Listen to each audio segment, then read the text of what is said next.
नमस्कार दोस्तों, आप सभी का प्लेटफॉर्म अड्डा में स्वागत है। चलिए शुरू करते हैं। तो आज हम 13 फरवरी 2026 के सभी महत्वपूर्ण करंट अफेयर्स को विस्तार से जानेंगे। ये आपकी परीक्षाओं के लिए बहुत महत्वपूर्ण हो सकते हैं। जी बिल्कुल, आज काफी कुछ है बात करने के लिए, विज्ञान से लेकर रक्षा सौदों तक। तो चलिए सबसे पहले दिन और दिवस से ही शुरुआत करते हैं। 12 फरवरी को डार्विन दिवस मनाया गया। जी, डार्विन दिवस, ये चार्ल्स डार्विन के जन्मदिन जो कि 12 फरवरी 1809 को था, उसके उपलक्ष्य में मनाया जाता है। और इसका उद्देश्य मतलब सिर्फ जन्मदिन मनाना तो नहीं होगा? नहीं, बिल्कुल नहीं। इसका असली उद्देश्य है विज्ञान में और खासकर बायोलॉजी में उनके जो जबरदस्त योगदान है उनको याद करना, उनको उजागर करना। सही बात है। और जब हम महत्वपूर्ण दिवसों की बात कर ही रहे हैं तो फरवरी के दूसरे दिवस भी एक बार देख लेते हैं। हाँ, ये अच्छा रहेगा। जैसे 1 फरवरी को था भारतीय तटरक्षक दिवस और 2 फरवरी विश्व आर्द्रभूमि दिवस। ये तो काफी महत्वपूर्ण है, बहुत ज्यादा। और इसी से जुड़ी खबर ये है कि भारत में अब कुल रामसर साइट्स 98 हो गई हैं। 98?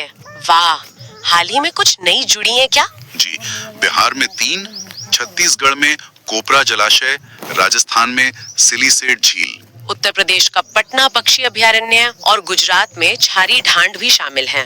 बिल्कुल।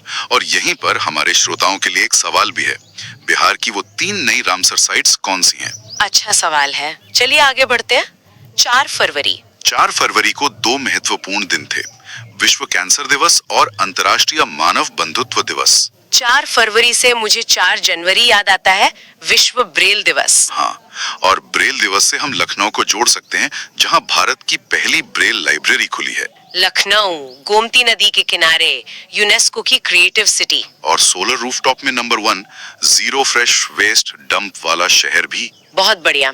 चलिए जल्दी से बाकी दिन भी देख लेते हैं।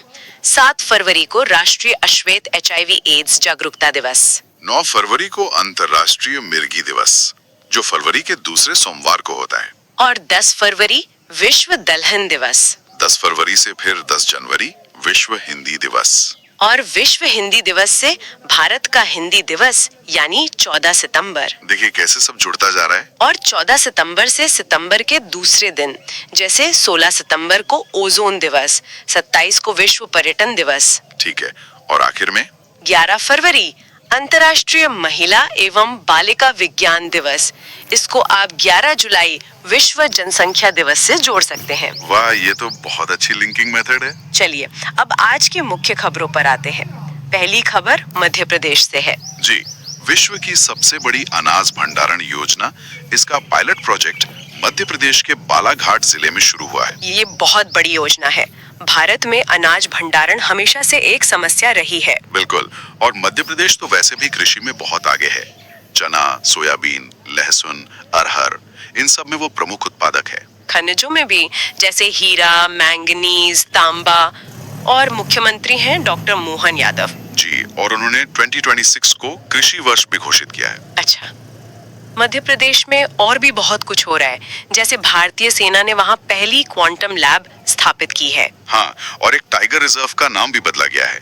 रातापानी टाइगर रिजर्व अब doctor Vishnu Shridhar Wakankar tiger reserve कहलाएगा। ये तो दिलचस्प है। वैसे मध्य प्रदेश को नक्सलवाद मुक्त भी घोषित किया गया है। जी, और खेलो इंडिया जल खेल महोत्सव में भी वो शीर्ष पर रहा था। ठीक है, एक सवाल है, आकाशवाणी मध्य प्रदेश में अपना नया केंद्र कहाँ खोलेगा? ये श्रोताओं के लिए है। और वहाँ के नेशनल पार्क भी बहुत प्रसिद्ध हैं, कान्हा, बांधवगढ़, माधव, पन्ना। चलिए अब मध्य प्रदेश से राजस्थान चलते हैं। एक्सरसाइज वायु शक्ति का आयोजन होने वाला है। जी, जैसलमेर में भारतीय वायुसेना 27 फरवरी से इसका आयोजन करेगी।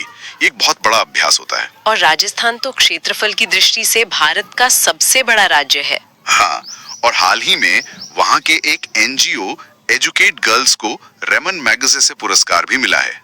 वहाँ के मुख्यमंत्री हैं भजन लाल शर्मा। और अलवर में एक नया जैविक पार्क भी विकसित किया जाएगा। पर्यावरण के लिहाज से एक और अच्छी खबर है, कुंभलगढ़ वन्यजीव अभयारण्य को इको सेंसिटिव जोन घोषित किया गया है। और बाड़मेर की बारमनवास काकर पंचायत तो पहली पूर्णतः जैविक ग्राम पंचायत बन गई है। जी, और सिलीसेट झील, जिसका हमने पहले जिक्र किया, वो भारत की 96वीं रामसर साइट बनी है। बहुत बढ़िया। अगली खबर एक मिसाइल से जुड़ी है, स्कैल्प मिसाइल। हाँ, इसे फ्रांस और इंग्लैंड ने मिलकर बनाया है।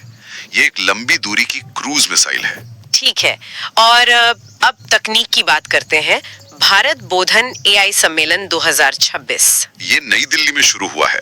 इसका मुख्य उद्देश्य है उच्च शिक्षा में आर्टिफिशियल इंटेलिजेंस यानी एआई के उपयोग को बढ़ावा देना। ये तो भविष्य की शिक्षा का एक महत्वपूर्ण हिस्सा होगा। निश्चित रूप से। चलिए अब एक बहुत बड़ी रक्षा डील की बात करते हैं। 114 राफेल लड़ाकू विमान। ये डील फ्रांस के साथ हुई है ना? जी, रक्षा अधिग्रहण परिषद ने इसे मंजूरी दी है। ये भारतीय वायुसेना के लिए एक गेम चेंजर साबित हो सकता है। वैसे राष्ट्रपति द्रौपदी मुर्मू ने अंबाला एयरबेस से राफेल में उड़ान भी भरी थी। जी हाँ, और यहीं पर एक और सवाल, राष्ट्रपति ने किस पोर्ट से आईएनएस वागशीर में यात्रा की थी? ये दिलचस्प है। फ्रांस की बात करें तो वहाँ के राष्ट्रपति इमैनुअल मैक्रों हैं और भारत फ्रांस के बीच शक्ति नाम का अभ्यास भी होता है। और प्रधानमंत्री मोदी को फ्रांस का सर्वोच्च सम्मान grand cross of the legion of honour भी मिल चुका है। फ्रांस से और भी खबरें हैं, जैसे 15 साल से कम उम्र के बच्चों के लिए सोशल मीडिया पर प्रतिबंध। और वहाँ एक नए रक्त समूह और सफेद हाइड्रोजन के भंडार की भी खोज हुई है। सफेद हाइड्रोजन, ये तो ऊर्जा के क्षेत्र में क्रांति ला सकता है। बिल्कुल। अब पूर्वोत्तर की ओर चलते हैं। असम। एडीडी यानी एशियन डेवलपमेंट बैंक ने असम को $182 मिलियन की सहायता दी है। जी, ये सहायता आपदा प्रबंधन को मजबूत करने के लिए है। असम में बाढ़ एक बहुत बड़ी समस्या है। असम वैसे एक सींग वाले गैंडों और चाय उत्पादन के लिए प्रसिद्ध है। हाँ, और काजीरंगा नेशनल पार्क। मुख्यमंत्री हैं हेमंता बिस्वा शर्मा। वहाँ अवैध शिकार रोकने के लिए एआई संचालित थर्मल ड्रोन निगरानी प्रणाली का भी उद्घाटन हुआ है। और इसी का नतीजा है कि 2025 में शून्य गैंडा शिकार का लक्ष्य हासिल किया गया। ये एक बहुत बड़ी उपलब्धि है। वाकई। चलिए अब एक राष्ट्रीय आंकड़े की बात करते हैं जो बहुत सकारात्मक है। डॉक्टर जनसंख्या अनुपात की बात कर रही हैं आप? जी, ये सुधरकर अब 1.831 हो गया है, जो कि WHO के 1:1000 के मानक से कहीं बेहतर है। ये स्वास्थ्य क्षेत्र में हो रहे सुधार को दिखाता है। बिल्कुल। अब एक ऐसी खबर जो सुनने में बहुत अनोखी लगती है। भारत के सबसे युवा पुरुष एनालॉग अंतरिक्ष यात्री आदित्य पांड्या। हाँ, ये एनालॉग अंतरिक्ष यात्री क्या होता है? इसका मतलब है कि वो पृथ्वी पर ही ऐसी जगहों पर रहते हैं जो अंतरिक्ष या दूसरे ग्रहों जैसे माहौल की नकल करते हैं, ताकि भविष्य के मिशनों की तैयारी हो सके। अच्छा, मतलब एक तरह का सिमुलेशन। जी। अब एक और दिलचस्प खबर पंजाब से है। ऑपरेशन प्रहार चरण 2। ये पंजाब पुलिस ने आतंकवाद और गैंगस्टर से निपटने के लिए शुरू किया है। हाँ, पंजाब एक सीमावर्ती राज्य है, तो वहाँ आंतरिक सुरक्षा एक बड़ी चुनौती है।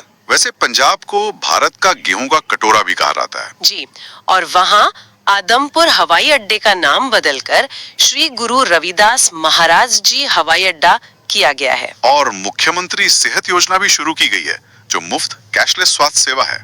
एक और अनोखी खबर मुंबई से है। भारत का पहला म्यूजिक रोड। जी हाँ, मुंबई कोस्टल रोड पर जब आप 70-80 किलोमीटर प्रति घंटे की रफ्तार से गाड़ी चलाते हैं, हाँ। तो पहियों और सड़क के घर्षण से जय हो की ध्वनि निकलती है। बिल्कुल, ये कमाल की इंजीनियरिंग है। अब कुछ नियुक्तियों की बात करते हैं। दिल्ली खेल महाकुंभ के ब्रांड एम्बेसडर कौन बने हैं? क्रिकेटर शिखर धवन। और मेबलिन न्यूयॉर्क की ब्रांड एम्बेसडर क्यारा आडवाणी है। न्यू बैलेंस के लिए जानवी कपूर और पारादीप फॉस्फेट के लिए राहुल द्रविड़। केंद्रीय स्वास्थ्य मंत्रालय ने मानसिक स्वास्थ्य राजदूत के तौर पर दीपिका पादुकोण को चुना है। और एक और सवाल श्रोताओं के लिए, हाल ही में जोमेटो के ब्रांड एम्बेसडर कौन बने हैं? ठीक है, अब पिछले एपिसोड में पूछे गए कुछ सवालों के जवाब दे देते हैं। दुनिया का सबसे बड़ा R&D खर्च करने वाला देश चीन है। और दक्षिण कोरिया की प्रथम महिला को 20 महीने की सजा हुई थी।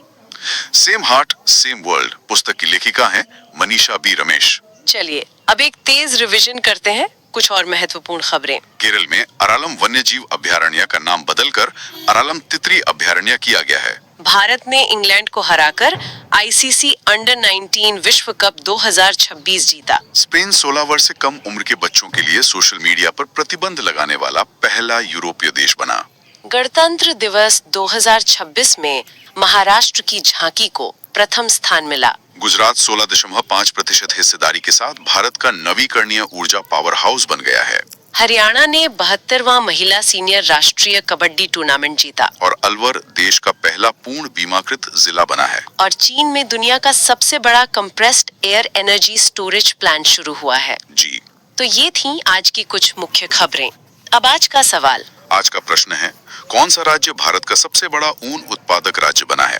आपके विकल्प हैं राजस्थान, जम्मू और कश्मीर, गुजरात या हिमाचल प्रदेश। इसका जवाब आप कमेंट्स में दे सकते हैं और पिछले वर्षों के प्रश्नों के लिए आप हमारे फेसबुक पेज पर भी जा सकते हैं। जी, और अगर कोई संदेह हो तो आप सोशल मीडिया पर हमसे जुड़ सकते हैं। दोस्तों, मुझे उम्मीद है कि ये वीडियो आप लोगों को पसंद आई होगी, तो like, subscribe, comment and share करें। धन्यवाद।